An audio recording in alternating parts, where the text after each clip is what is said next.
and I always wonder about you. No, don't wonder. I'm spot on. I'm pretty sure that's not right. So I probably shouldn't be podcasting today because I'm recovering from a migraine. But oh my gosh. This is an important day, Catherine. It is. Why? Because exactly 365 days ago, we did our first podcast. Not today. I thought it was next week. No, it's May 20th. Oh, darn it. I missed our anniversary. Oh, boy. Now you're in the doghouse. I've been preparing for next week. It wasn't leap year, was it? I just said 365 without thinking about whether it was leap year or not. It was leap year. February. It was? Oh, I guess it was 366 days then. Wow, what do I know?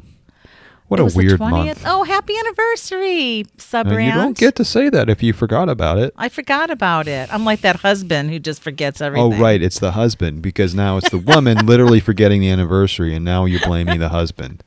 Wow. Oh, we were going to do a whole anniversary show. We can still do it. We haven't gotten actually to 52 episodes for some inexplicable reason. Oh, because, we're lazy. We're lame. And I kept having to go and help my parents move. Right. Well, we'll bring that forward next time. I was still preparing for that. I thought it was next week. To point out that February is a weird month, right? Because it's the shortest month, but then every 4 years it pulls this magic trick and adds an extra day. Mm-hmm. Crazy month. Right. You know what I think about February? What's that? Well, leap year in general. I think that we should have presidential election years, leap years, and Christmas just every 4 years. Don't hate on Christmas. You're a terrible person. No, I had to say that. Boy, no, okay, look at this. Look at this. You forgot our anniversary, which is your 1 point off for being a human being. Minus one. Second point off is being a Christmas hater. Yeah. So I'm okay with it. I'm recovering from a migraine. Okay. So I'm to the point where I think most of the brain fog is gone. I hope so. And I just have a thing about migraines is that there are two different levels of headaches. There's regular headache and then migraine headaches. And I have two totally different scales for this. So my current migraine level of headache is like a 3 out of 10. So it's like barely anything. But on the regular scale, that translates probably to, it's probably dropped down to a 7 now. So it's not a splitting headache, but it's still a pretty significant headache. But, it's totally different from migraine where you, at that level of a migraine, it's like, I can manage this because you're down from the brain fog and all the other really nasty stuff that can be associated with it. Like this morning when it started, I was trying to read through the morning news, and I spent probably 3 times as much time as I would normally take to read it because I just had to keep rereading because of the brain fog. It just really obscures your thinking progress. And I still didn't know what I was reading. Gosh. And there are times with the migraine where I will forget people's names. Like I have a test now that I run to see how bad the migraine is on myself, and I imagine my family and then my friends, and then I can see if I can remember their names. And I've never forgotten my immediate family names, but a lot of times it's like a secondary, like brothers-in-laws and sisters-in-laws and nieces and nephews and stuff like that. With a bad migraine, I will not be able to remember their names at all. Wow. The worst migraine I had, I wasn't even able to talk. That's when my wife thought I was having a stroke. I would think you were having a stroke. It seems fair because I was standing there and I was trying to talk and I would stop. I would a word would come out and it would be absolutely the wrong word. Like I'd be trying to say, I have a headache, and instead my mouth would say things like blue whale or something completely irrelevant and completely unrelated. Migraines are fun. Migraines are horrible. Well, I'm hoping. Now I'm like. It's contagious. It's contagious, and it's so far away. I mean, it's like pretty powerful stuff because, I'm not even with you.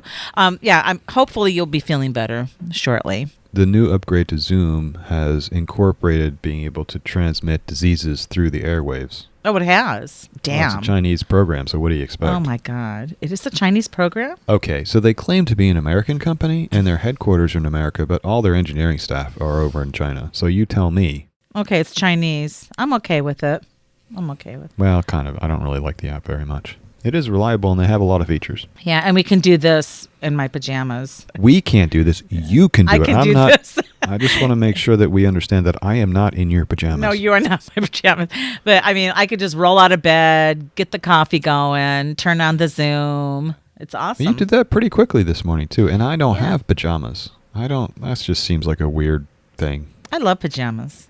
This is so exciting today for our anniversary episode. I mean, I guess if I went to the airport more often, I'd have pajamas because that seems like the number one outfit I see at airports are pajamas. Really? Slippers. Yeah, it's I don't know the grotesque. last time I went to an airport. Kind of lucky you, kind of unlucky you. It means you're not traveling, but it also means you're not going to. Oh, God, airports are so terrible.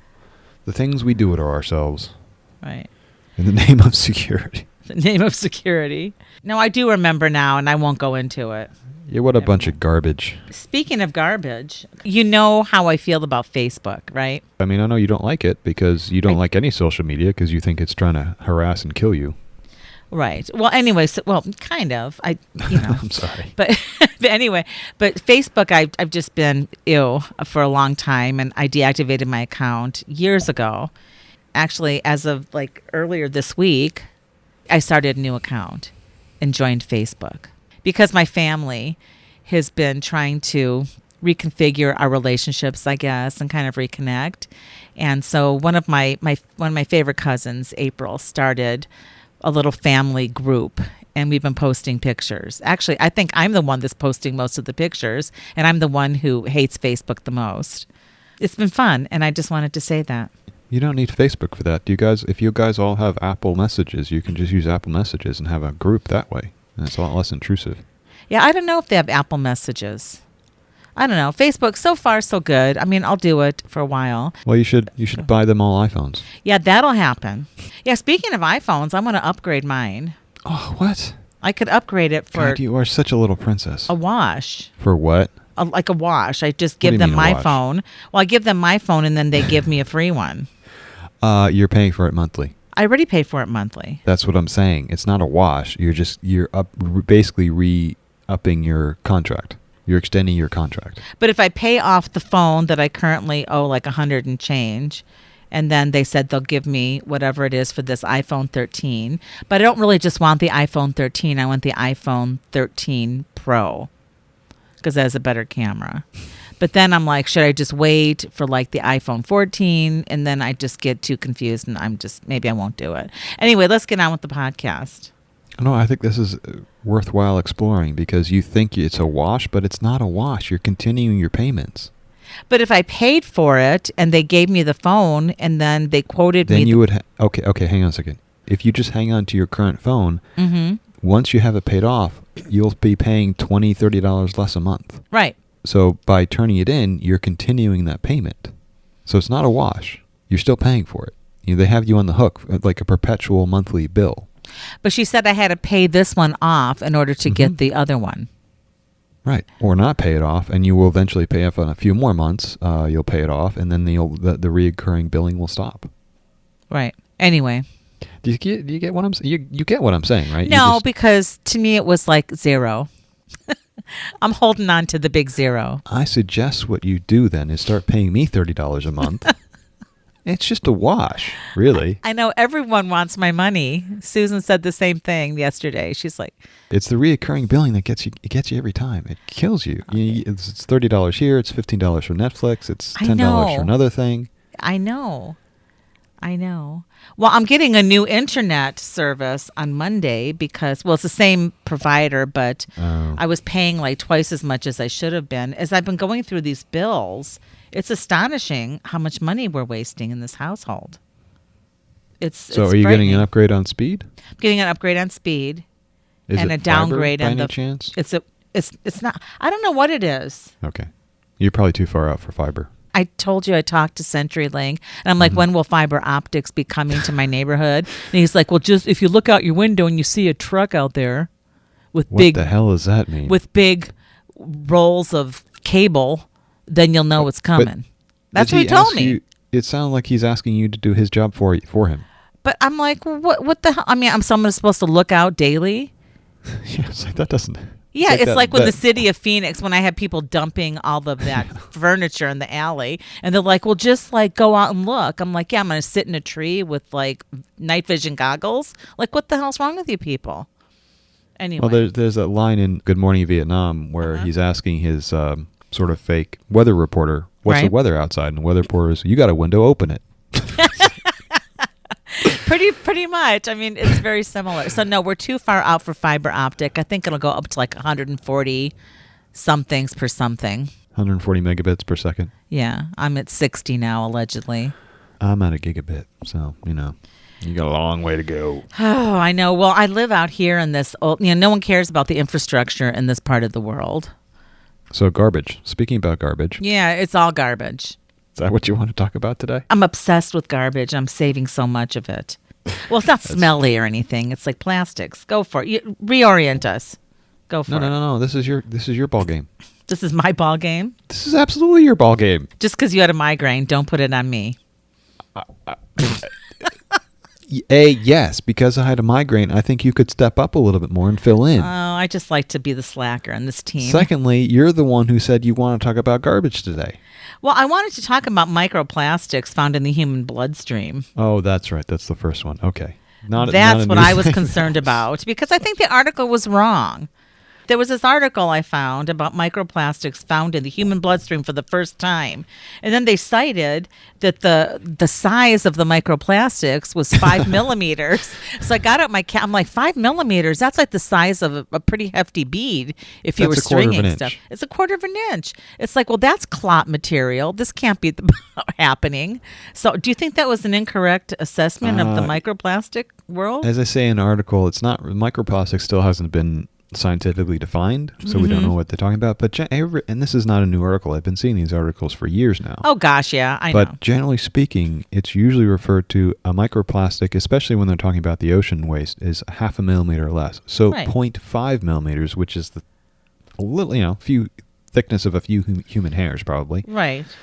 Not a quarter of an inch. A quarter of an inch. I'm like, that's some. You would clot. There'd be all kinds of Well, you might clog, but I wouldn't. I have a strong heart. A quarter of an inch is a serious situation. Well, I think they're talking about strands, not like blocks of it, like a Lego block. Irrespective of that.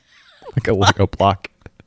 Yeah, that's about the size of a Lego block. A 1x1 Lego block is about 5 millimeters. I know. Actually, being a Lego, it's in European, it's probably exactly 5 millimeters. Oh my gosh. So I thought the article was wrong on their measurement, but it did give me pause about the beverage industry and food packaging, and you always kind of knew this.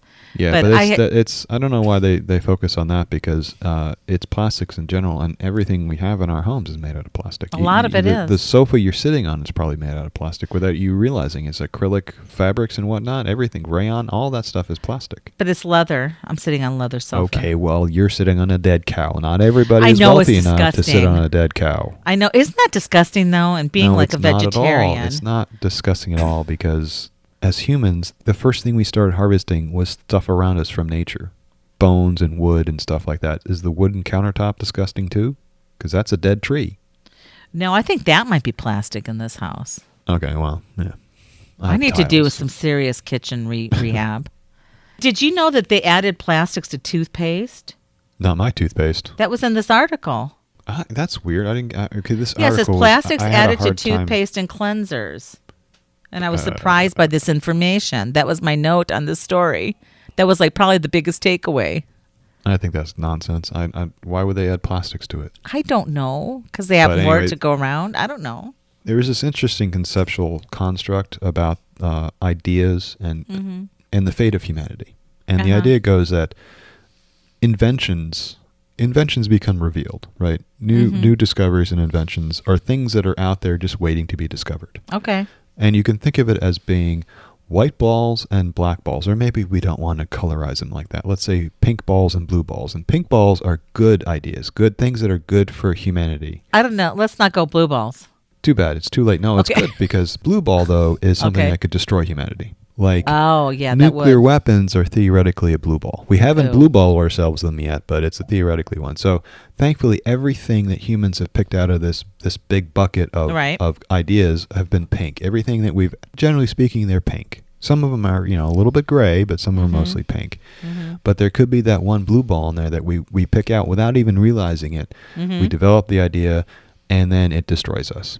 And plastics has been one of those really super pink balls, because it has allowed cost of living to drop significantly and standards of living to go up exponentially, because it's so cheap to make all the stuff, and it makes things a lot safer, generally speaking. But it may be one of those things that's really a blue ball in the end, because as plastics break down and they become smaller and smaller and smaller, they get into our bloodstream. We now know that most people are walking around with lots of plastic in their bloodstream, and we don't know yet whether that's safe or whether that's going to wind up killing us, and it may wind up destroying the entire environment of our planet. It may, and I don't want to be too negative, but... Right, and to think that in The Graduate, that's what they said, plastic. Plastics is the future. One word for you, Catherine, plastics. Plastics. It's still the same word. It's still the same word, but now it has a totally different meaning. So saturated. It's so saturated our environment that literally we have microplastics you can't even see. And some guy, some skeptic, was getting all these emails about people saying that there's a lot of plastic in Chicken McNuggets. So he went and bought some Chicken McNuggets and put it under his ultra awesome microscope. And he's like, holy shit, there's a lot of little plastic pieces in here. Wow. Just like little random pieces of plastic that I'm not sure why McDonald's doesn't have a better system for keeping plastic out, but it's not like they're putting the plastic in. It just looks like garbage, like little microscopic pieces of plastic garbage Gross. that have been just floating into the machines. Oh, God. It's like, I've worried about seafood and stuff like that for a while, and I know that fish are inundated with this stuff. Yeah, aquatic the oceans are inundated. The oceans are inundated. And so it's really hard to find, unless you just go totally plant-based. I don't think that's going to help either. And I don't know if that's going to help either. It saturates so much that it gets absorbed from the ground. You can absorb it from anything if it's small enough. So anyway, I don't know if I'm going to eat fish anymore. I don't know if it's a good idea or a bad idea, but for years we don't usually eat fish, but I certainly don't eat it more than once a week. That's kind of the rough guidelines. Right, because of the mercury. The mercury and the plastics and all the other nonsense that could be in there. Oh, once I was in a store and I was looking at the cans of tuna. I don't even know why I was looking at the cans of tuna. It was probably when my dad first got his heart diagnosis and I was checking sodium content on everything. And I don't know why I even would buy canned tuna because it's heinous, but I had a can of tuna in my hand and I was looking at the sodium content. And this gentleman walked up to me and he's like, "What are you reading on the can of tuna?" And I looked at him very seriously and I said, "I'm searching for the mercury content." And he went, "Oh my God, I never thought of that." And then picked up another can of tuna and started looking at it. And I walked away and I laughed. Did it say anything about the mercury content? Of course not. I was fucking around with them. Oh, okay. Wow, that's nice of you. I know. That was just savage. Don't play with your animals. Don't play with lesser species. That's just not kind. Okay. And why do people walk up to you so easily in the... People talk to me all the time. I mean, you're palpating tomatoes and some guy walks up and it's like, oh. Well, maybe that's why people don't talk to me. I don't go around palpating tomatoes. I mean, that seems like a little aggressive. Do you get their consent before you do that? No, I mean, don't people talk to you in the grocery stores? That's why I keep my head down. They don't. I'm going to start wearing a bucket hat, covering my eye. People talk to me all the freaking time and it drives me crazy. And I try to stay on such the lowdown. I mean, I don't want people talking to me and they do. Anyway. Garbage. It's all garbage. Garbage art. So you have a lot of garbage, and this led into the conversation of people are trying to raise awareness of our problems with garbage through art. Garbage through art, and seriously, through the course of the pandemic, maybe it just forced me to kind of look at our consumption / expulsion. Is that the term? I don't know. Like when you're throwing stuff out.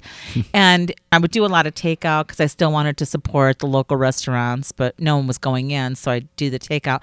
And I had never done takeout to that extent. And there's just an awful lot of plastic in takeout. And so I started looking at these little containers and I'm like, I could use this for that. I can use it. And I have a whole section now in the back studio of cleaned plastic containers.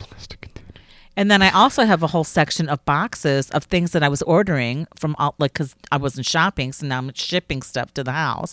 And so I've got all these boxes. And then I started using the packing materials to actually make some of those little figures and stuff I was making. And so I have this collection, and it didn't take very long, and it's overwhelming. So I can't imagine what the recycling places look like. It is kind of shocking how much. It's shocking. It's one of the problems with those HelloFresh deals. You order. I've never done that. You order ingredient packs from companies, and they send it to you, and then you prepare the meal. And the meals look great. The problem is the amount of packaging that goes with it is just insane. Yes. It seems to me like it might be unsustainable. Well, to me, it's like first of but all, that's not really the art. We keep getting distracted. I know, wanted we're to talk just about this distracted. article you sent me, which was about 12 inspiring works of art on plastic pollution, which is trying to raise awareness for our problem with plastic. Right. And these are 12 things, and I found this to be a really spotty list. A spotty list? Very spotty. The first one, number 12, is Bristol Wales by Sue Lipscomb. Right. She works for one of these companies, amazing special effects companies that builds crazy, amazing little sets for like Wallace and Gromit. For Wallace and Gromit. Beautiful stuff. But then they decided to make this big sculpture to highlight the problem with the recycled or with plastic waste.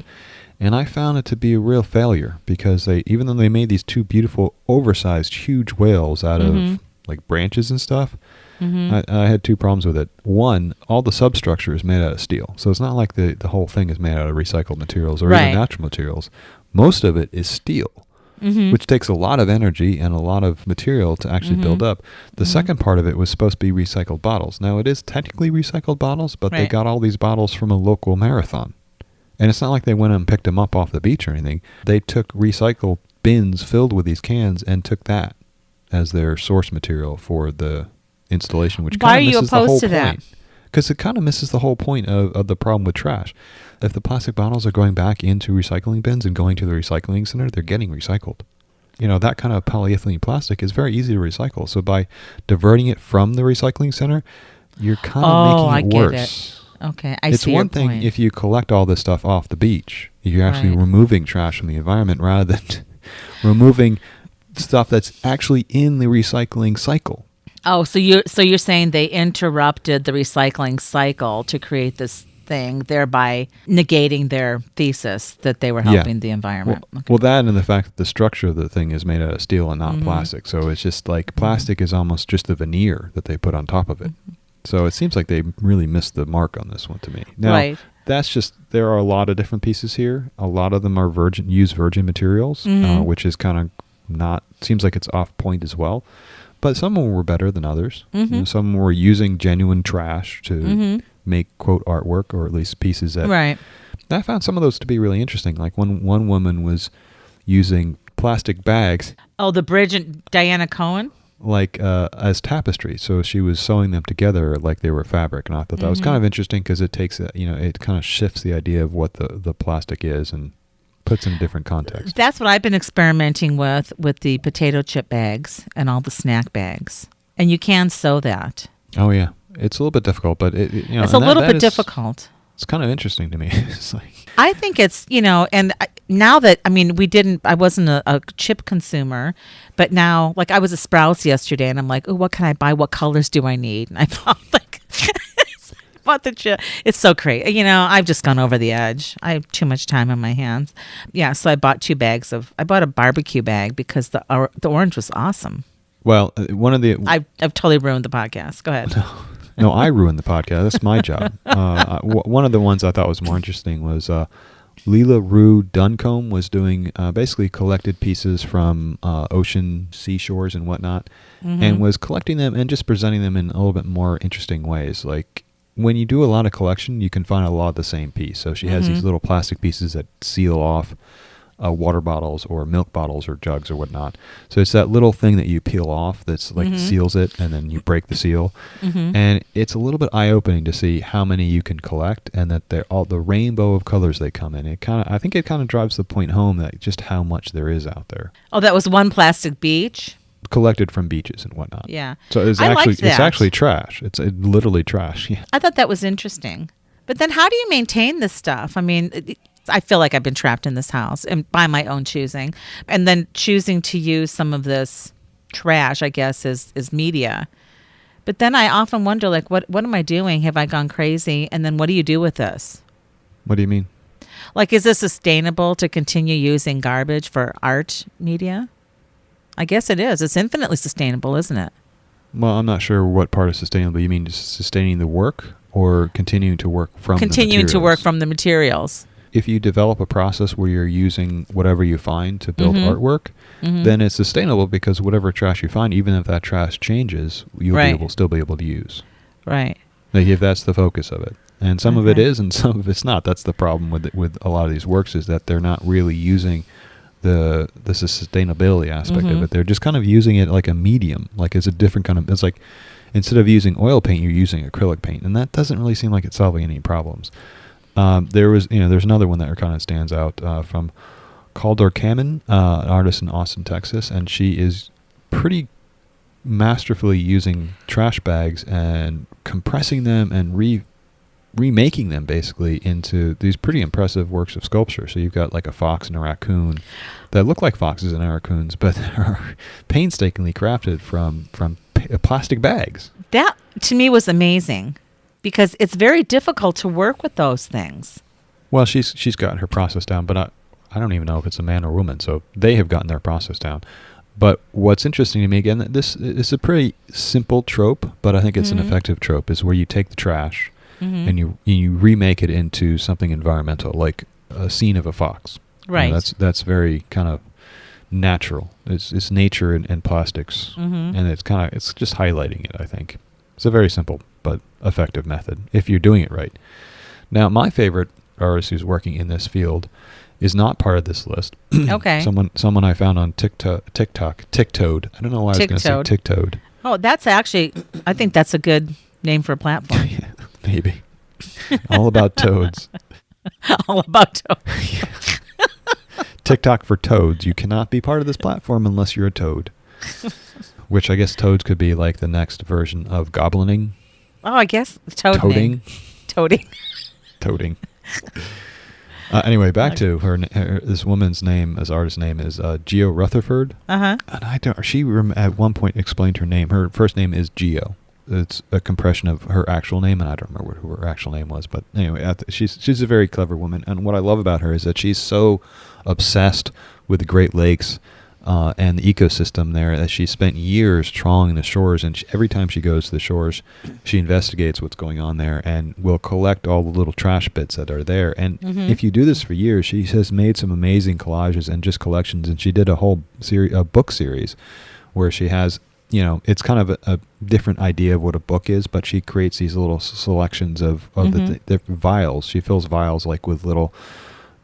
one vial will be for plastic lipstick containers. Another one will be for like plastic toy forks that she's found, or army men. And it's amazing. Like I said, because if you do it, you put enough time in, you get some crazy results.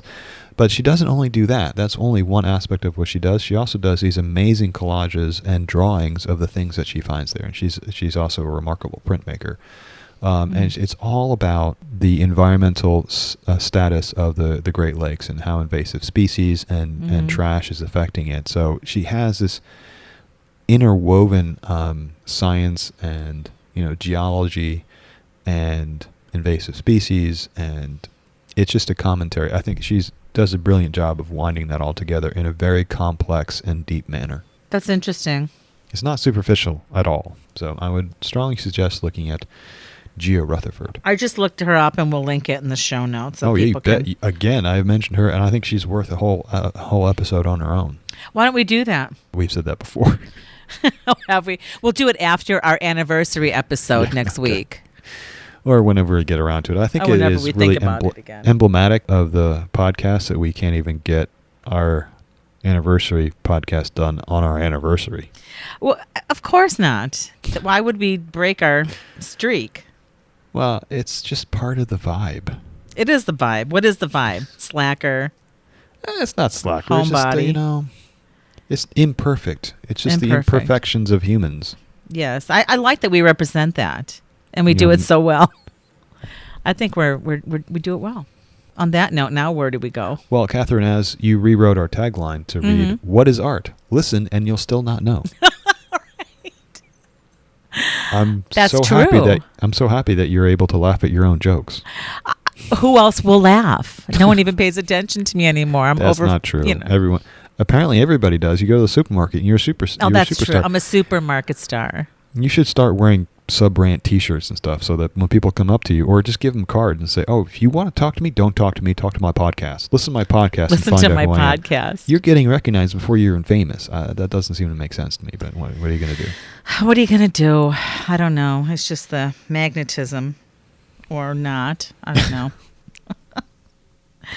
Anyway, I think we've exhausted another half hour with managing to not talk that much about art again. We talked about art. Well, we talked a little bit about it, but at the very end. After migraines and trash, which are basically interchangeable. I think we're good for today. I want you to feel better. Thank you. I want you to think better. So there you go. We're both on the same page. I think better. I think good. So I good think too. I good think too.